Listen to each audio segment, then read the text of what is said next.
Hello, I'm Tammy Fontana with On the Family Counselling Centre Private Limited.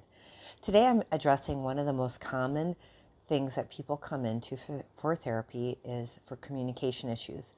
And um, I think one of the things that I see people often doing when they're searching on the internet is trying to find a workaround to avoiding therapy. So I'm going to try and use this talk to help understand maybe a little bit more how therapy can help people address communication issues.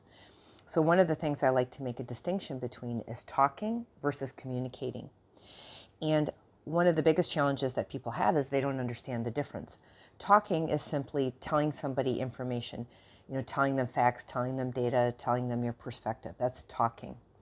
Whereas communicating involves a whole host of skills that in therapy I assess and help cultivate and develop.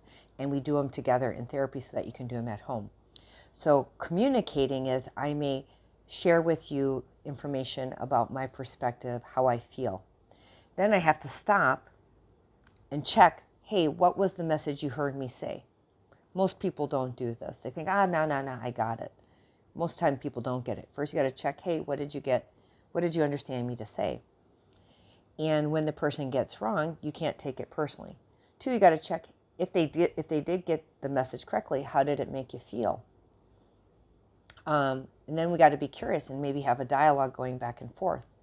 Then I got to sit and listen to my partner's reaction and perspective to what I just shared with them, which is going to then probably produce feelings in me. This is communicating. This is us going back and forth on one topic. On one small topic, you can spend anywhere between 30, 60, 90, 2 minutes, 2 hours, or maybe even have to carry over a day. What people do is when they're talking or they'll come in and say, well, I already told my partner this. We've already covered this. They'll come in and they'll say, I already told them, that I don't like the way we have sex or I don't like the way they're cleaning the house or they're parenting. But I already told them, no, we already talked about this. So Tammy, tell us how you're going to fix this. So they're stuck at the talking. They haven't learned communicating. And communicating is an emotional activity. Everything with people is about feelings. Everything we do is to produce a good feeling or to avoid a feeling. So most of the time people are having communication problems because they're not aware of how complex communication is. Communicating is an emotional activity.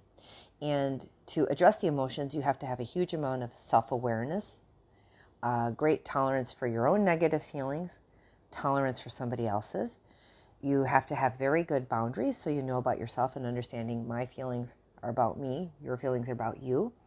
And we keep these separate, and so that we can manage defensiveness, reacting from feelings, creating space to allow people to express perspectives, or even share with us how they're perceiving us in a way that we may not like to hear or may surprise us, so that we can maintain our curiosity to ask questions. These are just some of the few things that are required for communication. And most people don't have them, which is why they have communication problems and they resort to talking. Talking is not communicating. So if these are things that sound familiar, these type of audios or videos are not a substitute for therapy, and not all therapists are created equal. So part of the challenge of finding and making therapy work is finding a therapist who can work with you, who can translate concepts, ideas in a way that you can understand.